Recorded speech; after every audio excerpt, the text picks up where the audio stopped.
What are we truly here for if we can't really enjoy life? If we can't do the things that we truly want to do in life, if we can't really enjoy certain aspects that are locked away from us, such as having a loving girlfriend, having a friend group, that's not filled with haters and people secretly plotting against you, having a loving and supporting family that wants to see you win, that wants to see you succeed. These are things that people take for granted. These are things that a lot of people don't even realize are valuable until it's gone.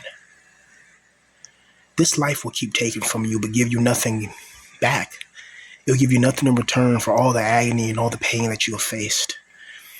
The isolation, what it does is it trains your mind to think that there's nobody that has your back. And in fact, there's nobody that really has your back, because when you're an isolated male, when you're rejected and rejected by society, society doesn't even want to see you. Yet they act like they want to see you. They tell you to come to your 9 to 5 every day. They tell you to wage slave. They tell you to bow and be obedient. And you do all these things for years. And what's your reward in the end? What do you get in the end for being a servant of this society? Wage slaving for years just to have an apartment. And if you can't afford a house, which, good luck with that. You can't even do what you want with the house. You got to pay mortgage. And we already know who owns the banking systems. You pay mortgage to the bank, and guess who owns the banks? Just take a wild guess. Meanwhile, we have this artificially created construct that we call a society, where it's like some type of social just foolishness going on, where men are denied their natural needs and their natural inclinations. A man is supposed to look at a woman and want to engage in sexual alleviation with her. A man should not be denied that. You know, I had this, I think somebody commented on my last video, and they must not know who I was. They must not know about my last channel because I went through it in depth in my last channel, but I'll explain it right here. She was saying, it was kind of hypocritical, saying that, as a guy, I talk about, how females don't like, you know, guys because of their looks. And it's the same thing with guys, how guys, they go for pretty women or whatever. I'm like, yeah, I understand what you're trying to say, but the difference is this: a guy doesn't mind going a few levels down his looks max. A woman is always going to aim for the highest and the top. A guy who's like 27, 25, he doesn't mind going with the girl who's like a 5 or something like that, or a 4, and he'll be happy with her. The difference is when a woman gets with a guy, that she's forced to be with, she's going to treat him like shit. You know what I mean? She's going to secretly resent him. She's not going to like him. And let's just be honest, women are way more brutal when it comes to looks. You know, Women are way more merciless. How many times have you seen a girl who's in a wheelchair but she's married? I've seen this one documentary on YouTube. This girl has like a burnt face and like a twisted arm, and she still found somebody to marry. That's not the same for a man. A man who's in a wheelchair, or a man who has some type of disability, his wife is going to blue pill cuck him. If she even marries him, she's going to take those trips to Africa. You know what I mean? Those European ladies that go to Africa. What do you think they're doing there? Or they go on these little expeditions around the world? What do you think they're doing? And their husband's in a wheelchair. They don't bring the husband with them. You know, they use the husband for financial stability, and then they go to other places for sexual agility. So what I'm saying is that a man and a woman's plight is totally different. A guy will settle for a girl, who's below his looks match. You see it all the time. But women are way more harsher and way more critical when it comes to appearance, because a woman has to bear that child for 9 months. So she's going to be a lot picky. It's in females' nature to be picky. Meanwhile, men are less picky. A man would just, if it's just a warm hole or whatever, a man doesn't care. A man would go, most men, like, how many times have you seen some guys with a land well, or some girls just like, not that attractive, but that man, he's getting his, he's happy, you know? But in this world, this social construct where we have to be obedient servants, we have to just listen to society. We have to listen to these rules and regulations that are artificial constructs. Pay your taxes. If you want to get something to eat, you got to pay for it. If you want to do this, you got to pay. It's like they're taxing you just for being alive. It's like something is punishing us. What God or what being created this? Why are we being punished just to exist? It's one of those philosophical questions. A good loving God will create a good loving world, not a world that's filled with all types of, anxiety, all types of peer pressure. And that's another thing, man. It's like there's always an invisible dagger at your neck. You know, you got to get a job and you got to keep the job. You know, you got to go to school. There's a test coming Friday. You got to pass the test. Or you got an interview you got to go through. Or you got to go here. You got to do this. You got to do that. You got to do it. It's like you just can't just be left alone and do what you love. I don't care what anybody says. Being a rich NEET, quote what I'm saying, a rich NEET, not a poor NEET, but being a rich NEET is the greatest life ever. If you're able to get, any type of assistance where you can just be a NEET and don't have to deal with people, because the problem is people. It's not the jobs necessarily, it's the people at the jobs. It's your coworkers, it's your manager, it's the customers. They make life a living hell, and it's designed that way. Let's take a look at the word job, J-O-B. Now look in the Bible in the book of Job. It's spelled the exact same. And what happened in the book of Job? He got tormented. He got annihilated. He got targeted. Now, when you go to your job every day, does not the same thing happen? We're supposed to be spiritual beings that are free. We're supposed to be able to imagine things and be innovative and creative. Humans have a natural propensity and a natural intensity and a natural inclination when it comes to the proliferation of creativity. Humans have a natural thing for that. I was watching this review on this one game. It's called Code Violet. It's like a dinosaur game, like a Dino Crisis game, and the game just so horrible. But it's a good idea in theory, right? Dinosaurs on a secret base, that could work. It worked in Dino Crisis, but the problem is the wrong people are creating for the wrong reasons. If I had $1 billion company, bro, I'd make a game so vicious, it'd be so tight, because it's not going to be just for making money. I'm not creating art just to make money. I'm creating so I can create something. It's not going to be a timeline, with some type of quarterly, freaking announcement and some type of quarterly projections for the company. None of that. The game's going to be done when it's done, and we're going to put our love and our heart and our soul into it. And I'm going to keep the same game designers and the same, audio engineers and environmental artists. I'm not going to try to use AI and do all that crap. This world is already artificial. And now with the integration of artificial intelligence, it just takes away the natural inclination of human creativity. And I know not everybody's creative because not everybody has a divine spark. Some people are just NPCs in this world. And they were just literally created to cause hell and drama to other people in their lives. And if you notice something about this world, it's always the people that minds their business. It's always the people that don't want trouble, that don't want problems, that just want peace and tranquility. And these are the people that are targeted the most. These are the people that have, so many problems going on in their life. It's always like that. And I don't know why. It's like there's always something that has to go wrong in this world. And if you're a guy in our position, you notice that over the years of your life, going to church, praying to God, doing all that hasn't done anything good for your life. Moist Critical, he showed on his video, he made $35 million on YouTube. He didn't pray to God once. And that the God in your life who you pray is never going to make you a millionaire. You know what I mean? Ever. You can make as many YouTube videos you want. You're not going to get millions of dollars from it. But you probably get somebody to troll you and just go to the extreme for no apparent reason, right? But that's what you'll get. You have somebody like spouting nonsense on YouTube and they get a big channel and they get all this advertisement and ad revenue.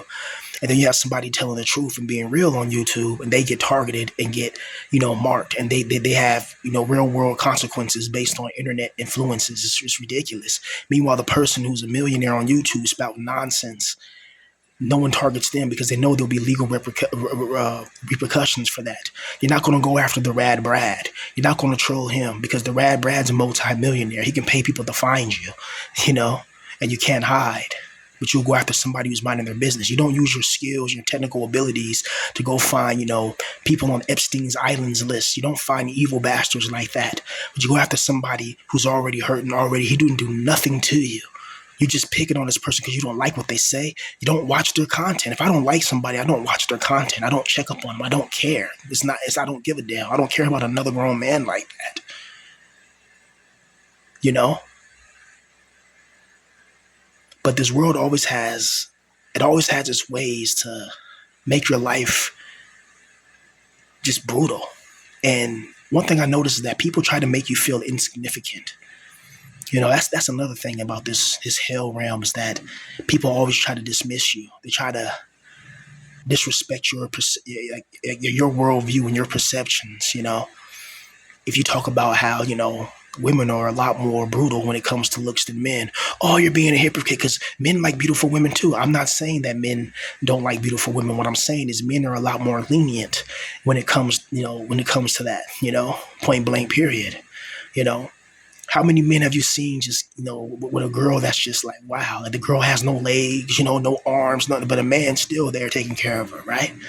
That's not the same for a woman. Women are, it's just the truth. And it's not a woman's fault, necessarily, because they've been pampered and spoiled in the Western society. Modern Western women have had it good, especially, certain types of a certain color configuration. They've had it excellent, especially after the 1950s, a certain demographic where they were on top of the world. They were a lot of $100,000 housing loans, or not loans, but $100,000 housing, so they can get their homes and get their families started. While others of a different color coordination, they were denied it. So there was a group of women that grew up excellent. And that's why a lot of these women with purple hair, they're bigger than an elephant. They're able to talk crap about males and like, oh well, male loneliness, that's your fault because you're an incel, whatever. It's like some of these guys deserve it. Some of these guys, they really deserve to be incels. They have certain perspectives that are just derogatory and inflammatory, but not all of us are in that category. Not all of us. Some of us, we actually have a good mind and a good head on our shoulders. We just were never given the opportunity to really succeed. Not everybody's meant to be a 9 to 5er. Some people are creative. If I was to meet Superstar O, meet him, like I talked to Superstar O a few times, but if I was able to meet him and he signs me to a deal where we're able to make music, my whole life would change. I'll be doing what I love to do for a living, and then you can see my greatness. You can see my talent. And all of you listening, you have something great about you as well. You have greatness inside of you. But the problem is that this world is going to destroy it. This world is going to bury it, so you'll feel like you don't have any greatness inside of you. That's the evil magic of this world. It's designed to make you feel like you're nothing. That job you're working at, you got to work 2 or 3 jobs to try to get by. It's designed to break you. It's designed to crush you. This world is not designed for you to be happy. It's literally designed for you to go through hell. It's literally designed for you to just feel like you're nothing. It's literally designed for you to be broken. You can't tell me that a good God created this. Look at the world around you. Just take a step back and look and tell me, is this the way that life is supposed to be? You can feel it. Even if you're an extremely religious zealot, you can feel it like, hey man, life is wrong. Life ain't supposed to be this way. You may have lost somebody in your life. You may have been trying to apply for jobs and keep getting denied. And then you go pray to the same God who is feeding off your negative loose energy. And then you get your spirituality from a church pastor who has a vested interest to make money from you. Church is a business like any other business, brother. Real spirituality doesn't just come from that. And people think, oh, well, this man can see, he knows this, he knows that. Bro, a wizard can see. People who do black magic can see stuff in the spiritual world. Doesn't necessarily make it true, And even the things that they get right, that's true. You don't know where it's coming from. People can claim a divinity, and especially this evil divinity, and it be coming from something evil. Who says that the God of this world is perfect and righteous? Just because something is the way it is doesn't mean it's right. Just because a lion can rip apart a zebra, it doesn't make it right. And that's the way God ordained it. God created a lion to rip apart a zebra. It doesn't mean that it's right. This God is not the ultimate authority on morality. He's the ultimate authority when it comes to power and fear and torment, meaning he can scare the shit out of you, throw you to hell, torture your soul. But it doesn't mean that he's right doing it. When you're under Stalin, let's say this is the 1930s and you're under Stalin, and Stalin says, we got to ration out the food or no food in this area. We're going to starve out this many people by the millions. And then millions of people starve because of famine. Does that make Stalin right? No, it doesn't make him right. What he's doing is wrong, but Stalin has the power to do what he wants. You know, you're on the Eastern Front battling against the Wehrmacht. You're in the Riaz meat grinder. After the Battle of Stalingrad or whatever. You know, you're a Soviet troop. You're kind of pushing the Wehrmacht back a little bit, but the Wehrmacht ain't giving up. They're going to fight hard. They're bringing the Waffen SS division. The Waffen SS division were known to stop Soviet armies in their tracks. They're bringing a couple of Waffen SS divisions, especially the Viking divisions or whatever, and they would stop an entire Soviet army and take them all out. You know what I mean? So now you got to go against the Waffen SS, right? And next thing you know, you realize that, hey, that MG-42 is just obliterating our troops. But then you have the NKVD, the special forces behind you, saying you're going to march and you're going to take that city, you're going to take that village, or we're going to put projectile rounds behind you for not moving, for being scared of the Wehrmacht and their MG-42. Does that make that right? It doesn't make it right, but power makes right. Power only respects power. So you're going to get up with your rifle, with your Mosin Nagant, and you're going to march through the German fire and probably get obliterated by the SS. And the only way you can defeat the Waffen SS is just by sheer numbers until they run out. And even in close quarters combat, the SS will prove to be vicious, adversaries. Some of the greatest warriors in World War II. Let's just be real. Germany in World War II had the greatest army in the last 100 years. Blew out America. If America would have won against Germany, and Germany had the same production facilities as America, they would have won. Germany would have won the war, and a lot of us would be speaking German, or a lot of us wouldn't be born at all. Point blank. Period. Germans had the best generals, they had the best equipment, they had the most technological tanks and all that. But just because they had a lot of things, didn't make it right. In a way, they were fighting for their people. So, yeah, you can say that's right. But back to the Soviet example, just because somebody's pointing a weapon behind you and forcing you to do something you don't want, it doesn't make it right. So just because this world is created in a way that is pain and is agony and is degradation, it doesn't mean that it's right. It doesn't mean it's right. It's always something you have to go through. And I'm just tired, and I know you guys are tired as well of feeling like we don't belong in this world. Going through little situations, little social examinations and analyzations where you have no power over your life. What power do you really have over your life? None. You have to go somewhere that you don't want to be. You have to be around people that dislike you, and you're forced to give your limited time on this earth to somebody else. Who would design a system like that?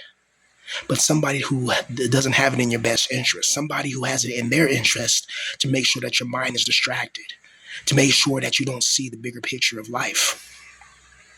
Imagine what you can do with all the free time in the world. Imagine if we each had our own planet. Imagine if you had your own planet. You know what I mean? Just your own planet and a couple of hundred women. You know what I mean? Imagine that. Imagine the things you could do. You know what I mean? And what I mean by that is you have your own little domain where you ain't got to bow to nobody, and you got your little harem with you or whatever, and you can just build your little society from there. You probably want to need maybe a couple of other guys of different, genetics, so that way, no inbreeding and stuff like that won't go on, But you know what I mean? Just imagine going to planet and just having an entire world to yourself to do whatever you want. You can build a city if you want. You can grow a farm if you want. You can build an ocean base. You know what I mean? You can build anything you want. A sky city. The possibilities are endless. But in this world, it's like the possibilities are limited. Like you're limited in what you're allowed to do. You're limited in your fun. You're limited in your joy, and it's sickening. It's despicable that we have to go through these things every single day. And the only people that get to enjoy life really are the young millionaires. If you're in your 20s and you're a multi-millionaire, like Moist Critical, man, he made $35 million. Now, he's around my age, but still, he's made $35 million off of YouTube. And that's just YouTube alone. That's almost $40 million from playing video games online. How many men dream of that? How many men dream of just playing video games or doing what they love for a living and getting paid tens of millions of dollars? A good God will allow all of us to experience that. You know what I mean? Because there's an abundance in nature. You can't tell me that, oh, well, there's not enough money to go around, but you got an entire universe. You got planets, that you got super worlds that can hold 1 billion Earths or 1 million Earths or 100 million Earths. You got super worlds. You got super voids. You got all these moons and galaxies and asteroids. And yet we're trapped in this little prison planet, getting loose farmed, you know? That's what I'm saying, man. This world just doesn't feel right. It feels like there's something that's really trying to screw us over. And it's been doing a good job at it for thousands and thousands, hell, millions or even billions of years. Absolutely brutal, man.